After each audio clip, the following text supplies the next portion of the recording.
Hello दोस्तों, अस्सलाम वालेकुम वरहमतुल्लाह। आज मैं आपको सी-टेट प्रीवियस ईयर उर्दू का पैसेज और पेडागोजी दोनों हल कराऊंगा। आज जो पेपर मैं आपको हल कराऊंगा वह सी-टेट सितंबर 2014 का पेपर फर्स्ट है। आज का पेपर कोड ओ है। कल मैं इस पेपर का 91 था 120 नंबर सवालात हल कराया था। आज मैं उसी पेपर का सेकेंड लैंग्वेज 121 था 150 हल कराऊंगा। सबसे पहले आते हैं सवाल पर। अब्बू खान ने चांदनी को कोठरी में क्यों बंद कर दिया? वो कोठरी में आराम कर सके, ताकि वह पहाड़ पर ना जा सके, उसको कोई पकड़ कर न ले जाए, वह बारिश में न भीग जाए। अब्बू खान ने चांदनी को एक कोने की कोठरी में बंद कर दिया और ऊपर से जंजीर चढ़ा दी, मगर गुस्से और झुंझलाहट में कोठरी की खिड़की बंद करना भूल गए।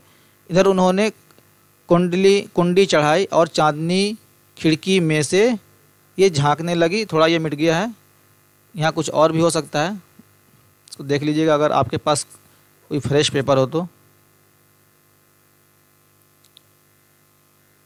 तो यहाँ पर आपका जो ऑप्शन है वह कोठरी में आराम कर सके, ताकि वह पहाड़ पर ना जा सके। ये नंबर 2 ऑप्शन आपका सही है। चांदनी को जब कोठरी में बंद किया गया तो उसने क्या किया? वह चुपचाप कोठरी में बैठ गई, वह इधर उधर कूदने लगी, वह खिड़की से कूदकर भाग गई, वह चीखने चिल्लाने लगी। ऑप्शन चूज कीजिए।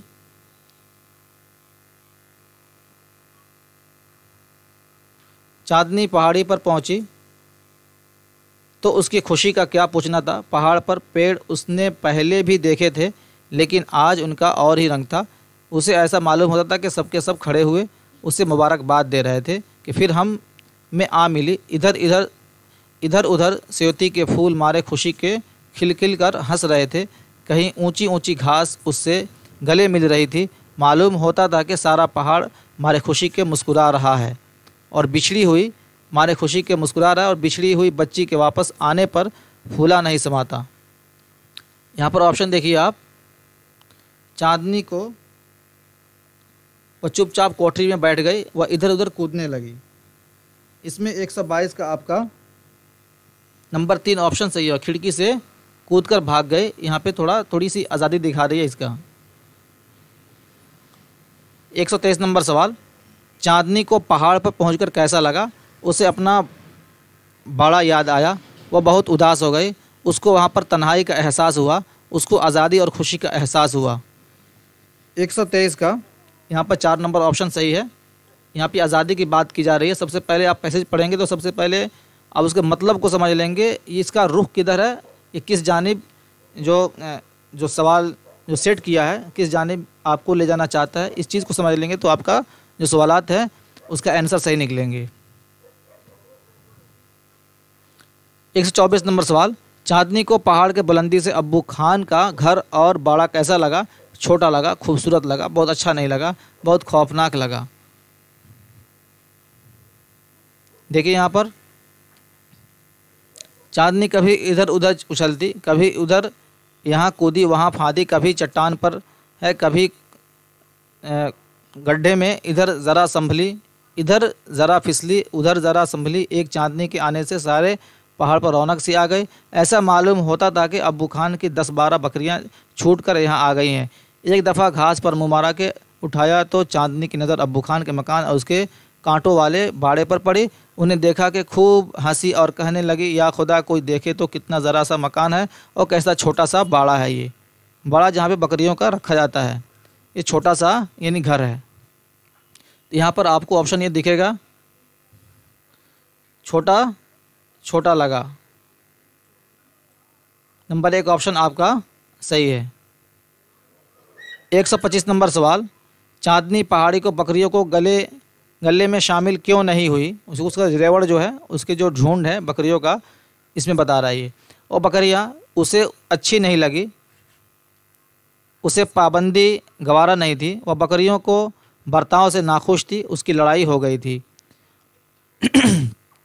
यहाँ पे आज़ादी की बात हो रही है। चांदनी को अभी आज़ादी की इतनी ख्वाहिश थी कि उसे के साथ होकर अभी से अपने ऊपर पाबंदियां लेना गवारा न किया और एक तरफ चल दी।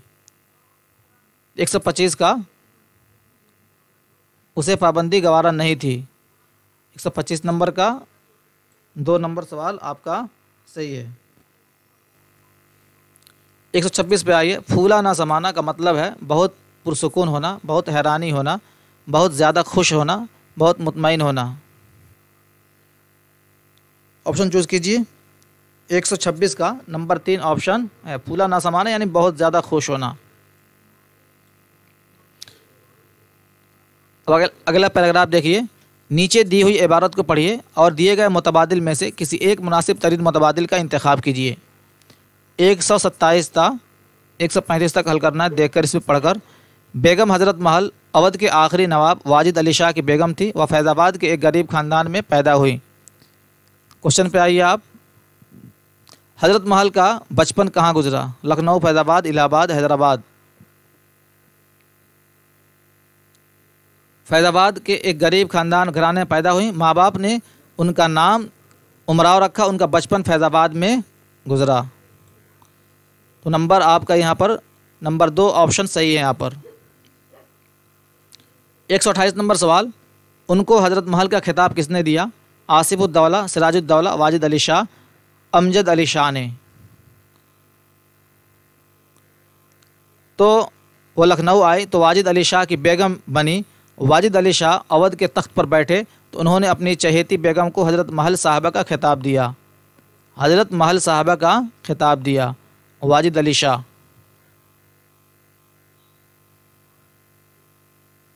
वाजिद अली शाह नंबर 3 ऑप्शन आपका यहाँ पर सही है। 129 नंबर सवाल। वाजिद अली शाह ने बरजेस कद्र को मुकर्रर किया। वज़ीर मालियात, वली सल्तनत, वज़ीर आला, वली अहद। 129 नंबर सवाल देखिए। खिताब दिया और उनके बेटे बरजेस कद्र को अपना वली अहद मुकर्रर किया।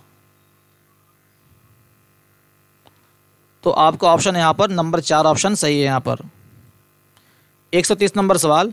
अंग्रेज़ों ने ईस्ट इंडिया कंपनी किस गर्ज से कायम की? हुकूमत करने की गर्ज से, तालीम देने की गर्ज से, तिजारत करने की गर्ज से, जुल्म करने की गर्ज से, जुल्म सितम करने की गर्ज से यहाँ पर होगा। तो यहाँ पर देखिए ऑप्शन चूज़ कीजिए। अंग्रेज़ों ने हिंदुस्तान के साथ तिजारत करने के लिए ईस्ट इंडिया कंपनी कायम की थी। ये ऑप्शन आपको यहाँ पर पूरा स्पष्ट दिखेगा। यहाँ पर 130 नंबर का तिजारत करने की गर्ज से नंबर 3 ऑप्शन आपका इसमें सही है। 131 नंबर सवाल। अंग्रेज़ों ने वाजिद अली शाह को कहाँ नज़रबंद किया? कलकत्ता, हैदराबाद, इलाहाबाद, दिल्ली।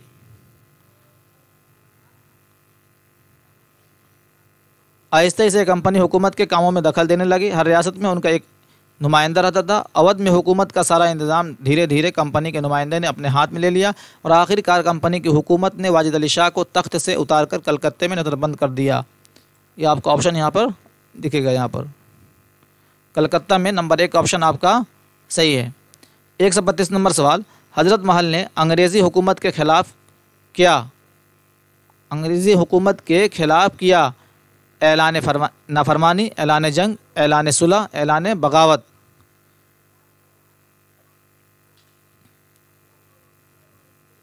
उस वक्त अवध में ऐसे बुलंद हौसला लोग बहुत कम थे जो कंपनी के खिलाफ उठते और बादशाहत को वापस लाने की हिम्मत करते, मगर हज़रत महल बेगम चुपके न बैठ सकी। उन्होंने अपने बेटे को तख्त पर बैठाया और अंग्रेज़ों के खिलाफ ऐलान जंग का ऐलान किया। यहाँ पे ऑप्शन आपको दिखेगा। ये ऐलान जंग का उन्होंने ऐलान किया। 133 नंबर सवाल। उन्होंने किसकी मदद से अवध को अपने कब्ज़े में लिया? नाना साहब पेशवा, बहादुर शाह जफ़र, बरजेस कद्र, अहमदुल्ला शाह।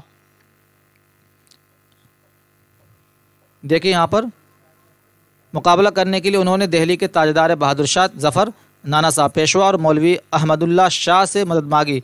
अहमदुल्ला शाह की मदद से उन्होंने 11 दिन के अंदर अंदर अवध को अपने कब्ज़े में ले लिया।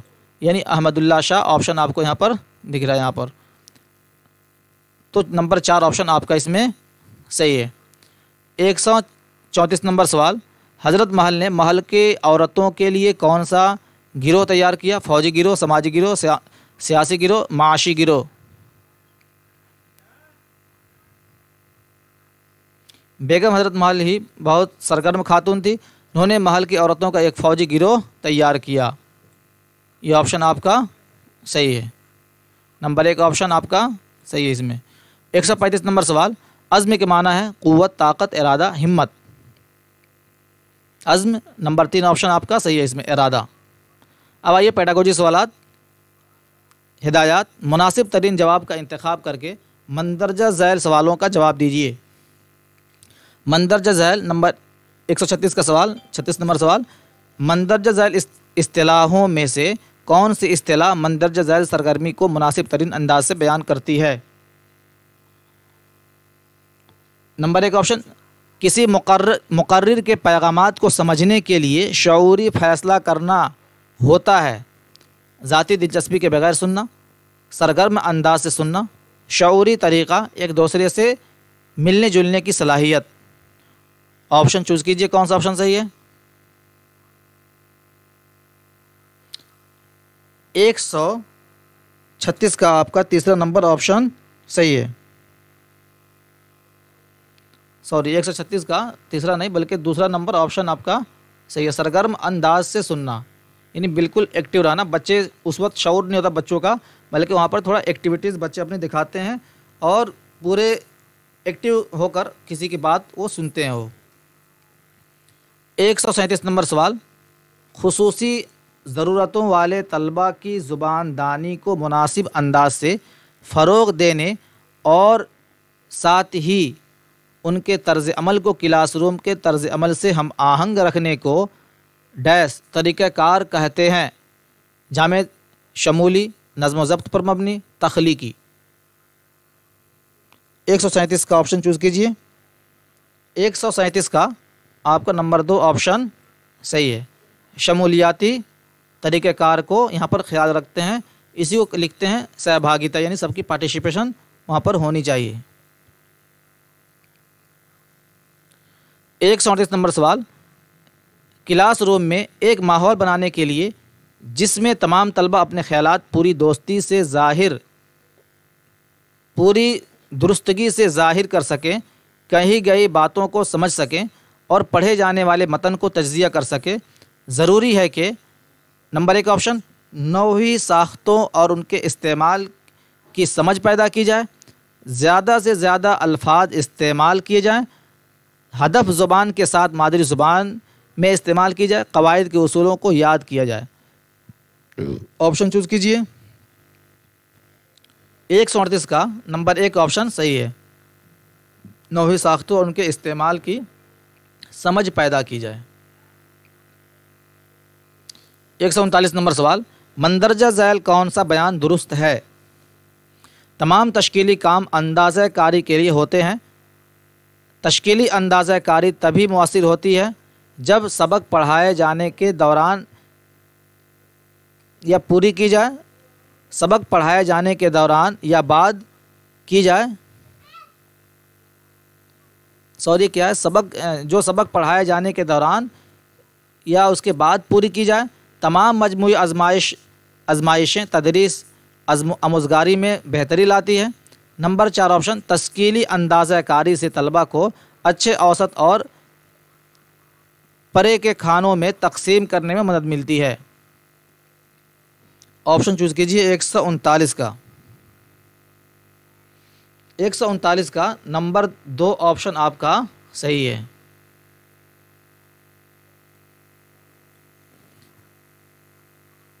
एक 140 नंबर सवाल, सानवी ज़ुबान की लिसानी सलाहियत आदत की सतह पर वाक़ होती है।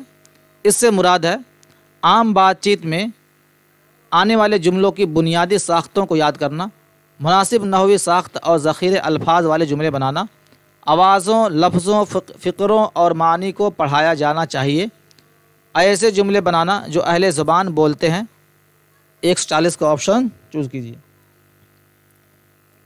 140 का नंबर 2 ऑप्शन आपका सही है। मुनासिब नहवी साख्त और ज़ख़ीरे अल्फाज वाले जुमले बनाना, ये सही है।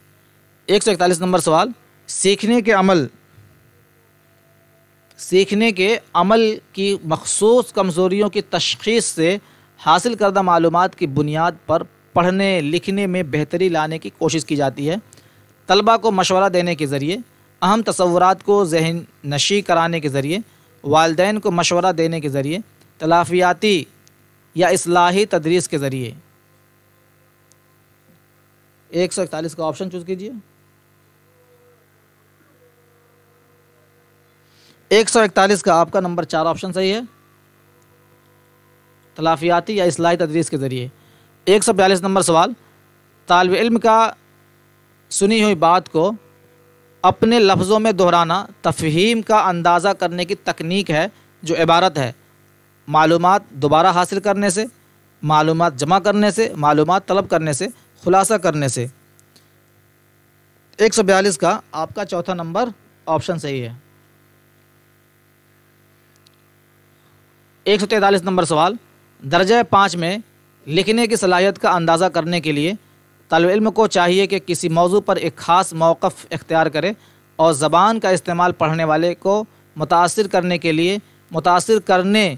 लिए करे। लिखने के काम में तवक्को की जाती है कि लिखने वाला वज़ाहती खुलासा पेश करे, अफसानवी अंदाज़ बयान इख्तियार करे, तफसीली रिपोर्ट पेश करे, माक़ूल नुक्ता नज़र पेश करे। यहाँ पर छोटे बच्चों से वजाहत नहीं कराएंगे, उनसे अफसाना नहीं सुनेंगे, उनसे रिपोर्ट नहीं मांगेंगे, बल्कि माक़ूल नुक्ता नज़र जो अपने दृष्टि को, अपनी नज़र को, अपनी सोच को यहाँ पर पेश करना है, प्रस्तुत करना है, उसी को बोल रहा है। नंबर 4 ऑप्शन इसका सही है। 144 नंबर सवाल, डैश उम्र के तलबा उस बात से सबसे ज़्यादा मुतासिर होते हैं कि उन्हें किस किस्म के ज़ुबान से साबका पड़ता है और वह उसके मिक़दार और माना पर गिरफ्त हासिल करने की कोशिश करते हैं। यानी इसका खुलासा देखें तो यानी पूछ रहा है कि किस उम्र में बच्चे ज़ुबान पर गिरफ्त हासिल करते हैं, उसमें कुछ बातों को समझने लगते हैं। तो 14 से 10 साल, 12 से 9 साल, 1 से 4 साल तक, 15 से 17 साल तक, ठीक, 10 से 14, 9 से 12, 1 से 4, 15 से 17। ऑप्शन चूज़ कीजिए कौन सा ऑप्शन सही है। 144 का आपका चौथा नंबर सही है। 145 नंबर सवाल, हदफ ज़ुबान के कवायद की तदरीस तलबा को ज़ुबान इस्तेमाल करने की तरगीब देती है। कवायद को समझने के लिए टेक्नोलॉजी के लाजमी ताउन का तकाज़ा करती है। आमुज़गारों से हद दर्जा तवानाई इस्तेमाल करने का तकाज़ा करती है। मुतून को जांचती परखती है और उस बात की तफ़हम पैदा करती है, समझ पैदा करती है कि ज़ुबान एक निज़ाम पर मबनी होती है।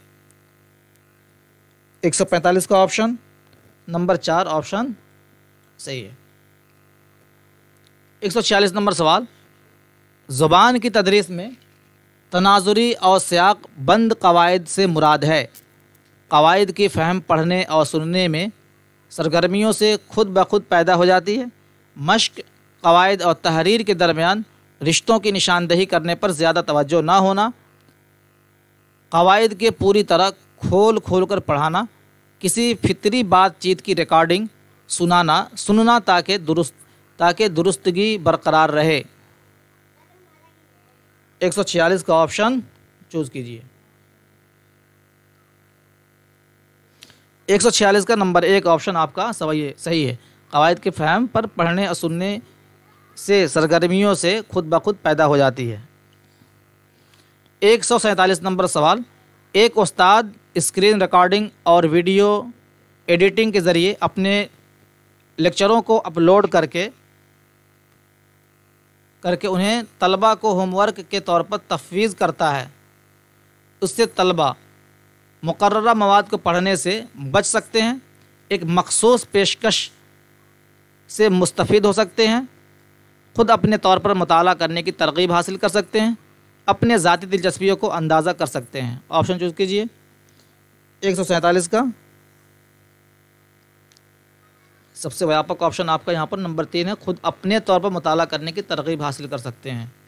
148 नंबर सवाल, ज़ू लिसानी तदरीस वाले क्लासरूम में, जहाँ पे बहुत से तदरीस हो रही हो किसी ज़ुबान की, वैसे क्लासरूम में बोल रहा है, उस्ताद तलबा की ज़ुबान बोलता है। नंबर 2 ऑप्शन, उस्ताद तलबा की ज़ुबान और हदफ ज़ुबान दोनों बोलता है। उस्ताद को सिर्फ हदफ ज़ुबान बोलता है तलबा क्लास में यकसा ज़ुबान बोलते हैं। ऑप्शन चूज़ कीजिए कौन सा ऑप्शन आपका इसमें सही है। इसमें 148 का 148 का आपका नंबर 2 ऑप्शन इसमें सही है। 149 नंबर सवाल, किस किस्म के सवालात बच्चों में सोचने के अमल को फ़रोग़ देते हैं? वाक़याती सवालात, सिर्फ पढ़ाए जाने वाले मतन पर मबनी सवालात, ज़ाती गौर व फ़िक्र को मुतहर्रिक यानी एक्टिव करने वाले सवालात, हतमी नौइयत के सवालात। 149 के नंबर ऑप्शन आपका नंबर 3 ऑप्शन सही है। ज़ाती गौर व फ़िक्र को मुतहर्रिक करने वाले सवालात, इसमें आपका नंबर तीसरा ऑप्शन सही है।